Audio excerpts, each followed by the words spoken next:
if you're building that into the curriculum already, governance, ethics, ethical, responsible use of AI when you're teaching it to your students, what is the importance that is being assigned to it at that level?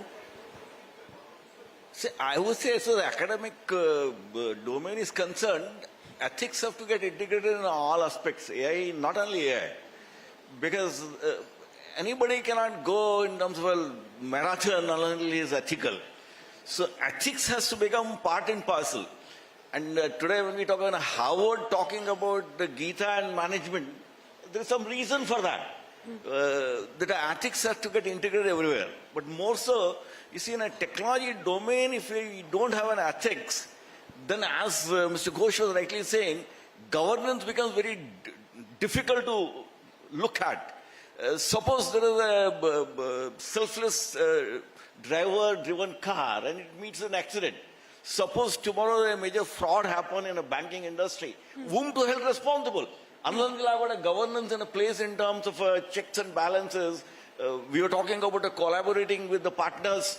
So how much emphasis do you lay on that aspect of the use of artificial intelligence in curriculums, in colleges, to prepare the workforce for the skill gap that we have in AI?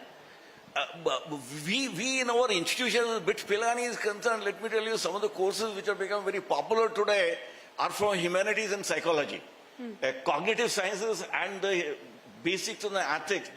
Gita and management is the one course which has become very popular, around 500 students are taking.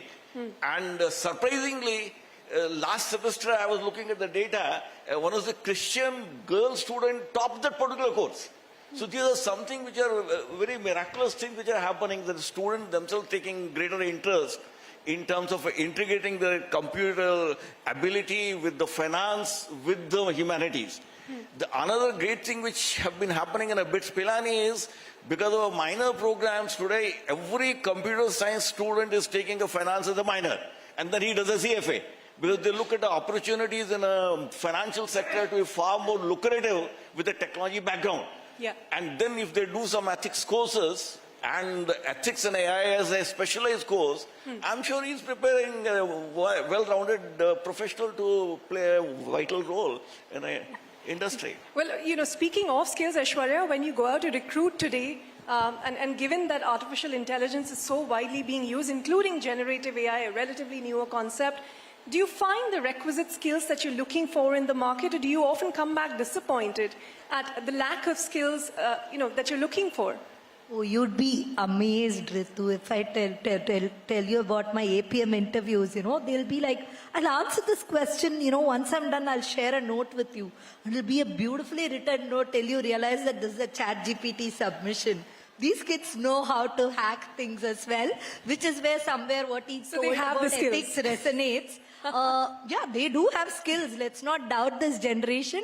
And they are skilled enough to manipulate the AI as well, as my worry. So the AI might have to be the watchdog as well at some point of time, My 15-year-old son says he goes to ChatGPT to ask for ideas, That's the generation we are bringing up. So ethics needs to be ingrained in the user as well as the AI is how I look at it.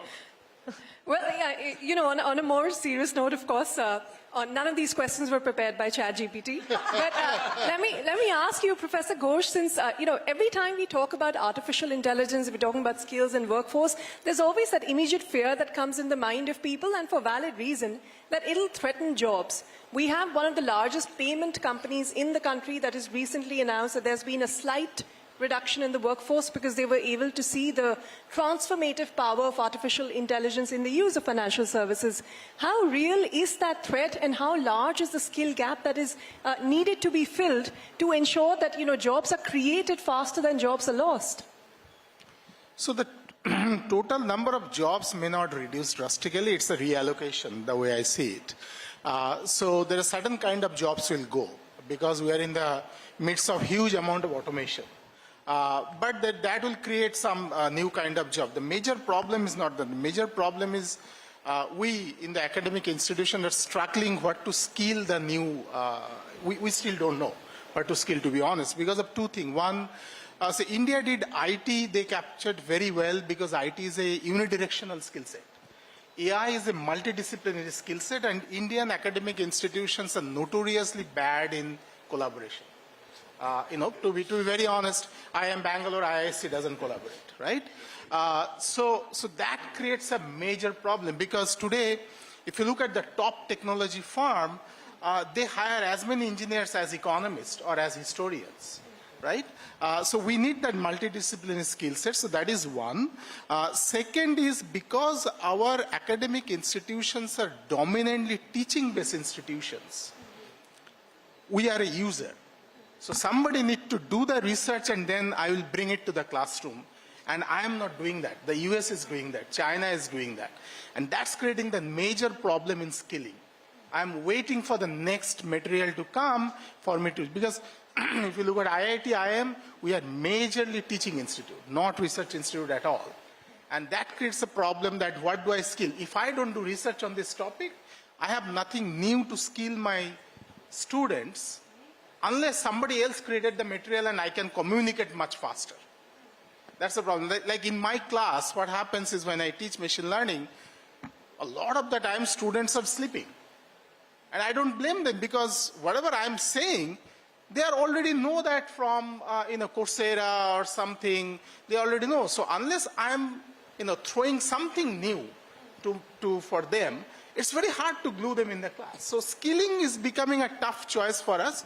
And the third problem is, we also don't know what is coming tomorrow, because technology is changing so fast that I'm training something now and next year it's getting obsolete. So I think that today's youth, particularly who are in the age group of not necessarily the youth, around 35, 40 age, where the technology firm started to ask whether I need this guy or not, a constant upskilling is there. And that constant upskilling is not 5 yearly. It's probably every 6-8 months you have to go and reskill, because so many new things are coming.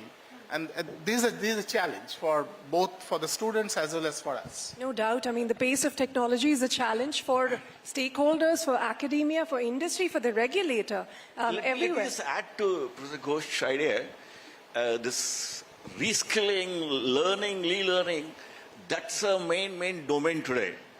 I would like to especially highlight, we introduced the work-integrated learning programs in a BITS Pilani in 1989. You'll be surprised to know, today we have 45,000 students, working professionals, while being in the job, pursuing higher degrees.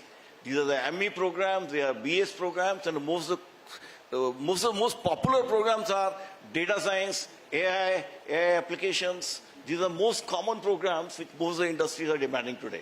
So I'm fully with Professor Ghosh in terms of reskilling, relearning has to be a continuous process. Yeah. Knowledge is becoming obsolete at a very fast pace. Yeah. And until we keep doing that with each employee, and that's a major challenge to the banks today too. When Yeah. you're looking at the technology induction, how fast we can reskill our own employees has to be the greatest challenge. Well, let me complete this jobs and skilling debate with you, Mr. Chugh.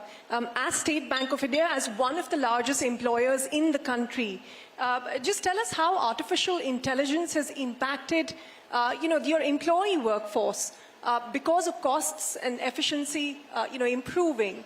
I'm wondering if you're going to hire at the same pace, whether you're going to go to an IIM or a BITS Pilani to hire, or are you looking elsewhere to hire? Are you seeing the requisite skills? See, data scientists, we do hire from the market because Do you go to IIM Bangalore? He says, the students already know everything. He has to keep up. Historically.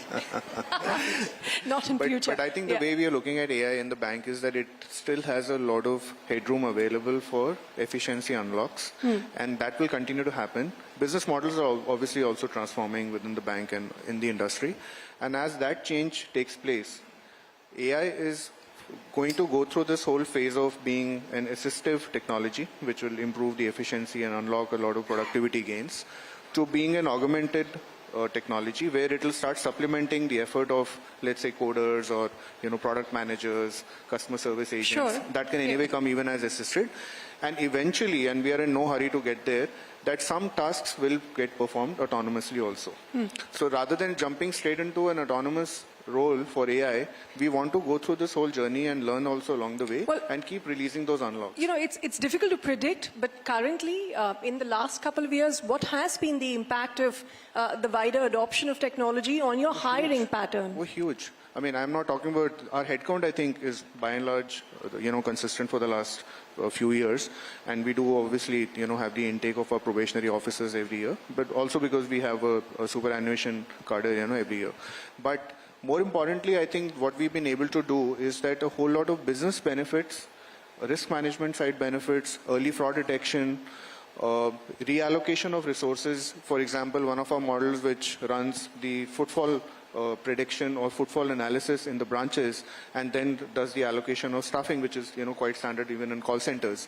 We've been able to very productively and usefully deploy that to be able to unlock those efficiencies. But I think the largest gains for us have been on the underwriting side, towards risk management and on the business side. But no change in your hiring pattern because of these? Yeah, so we are hiring more and more data scientists now. No, the hiring is not coming down because of this efficiency that you're seeing. See, the bank we are in a growing economy, and I think the bank has been doing very well and growing. So I don't think there's any reason for us to saturate at that level and say that we don't need to hire I people. see. Okay, all right. I think everybody's been very well educated by this panel. So thank you very much, all of you, for being a wonderful audience. Dr. Chaudhuri, Professor Kumar, Aishwarya, Professor Ghosh, Mr. Chugh, thank you all for your time here. Thank you. Thanks very much.